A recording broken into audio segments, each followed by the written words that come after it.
ministre de l'Éducation nationale, de la jeunesse et des sports. Merci Monsieur le Président, Mesdames et Messieurs les députés, Monsieur le député Carlo Gott. Je veux d'abord vous remercier, non seulement pour la question, mais pour tout le travail que vous avez accompli avec Monsieur le député Euzet.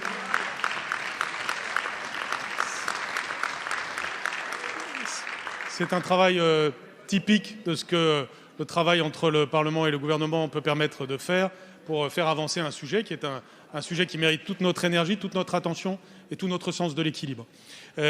Grâce à ce travail, il y a pu avoir en effet la séance qui avait été promise par le Premier ministre, promesse qu'il a évidemment honorée et qui a permis là aussi d'avancer pour dégager la manière de faire progresser dans le cadre de la Constitution les langues régionales.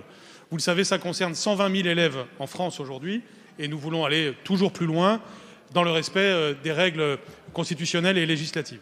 Chacun a en tête à la fois l'article 2 de la Constitution, qui dit que la langue française est la langue de la République, et l'article 75, qui consacre les langues régionales comme langue de France.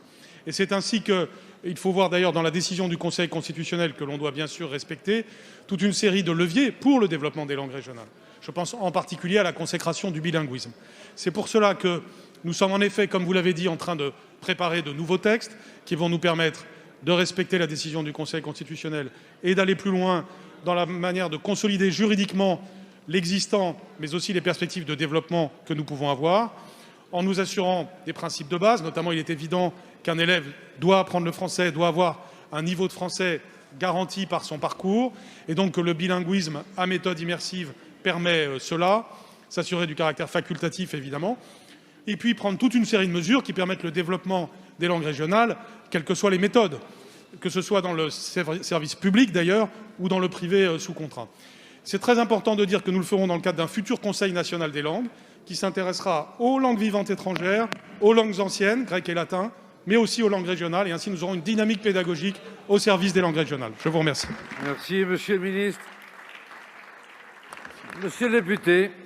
Oui, j'acte avec vous, Monsieur le ministre, qu'on est donc dans une logique de co-rédaction d'une définition d'un enseignement bilingue par immersion. J'ai retenu que c'était avec les acteurs et je tiens à saluer votre engagement particulier, mais aussi le soutien du président de l'Assemblée nationale et du Premier ministre. Merci. Merci, chers collègues.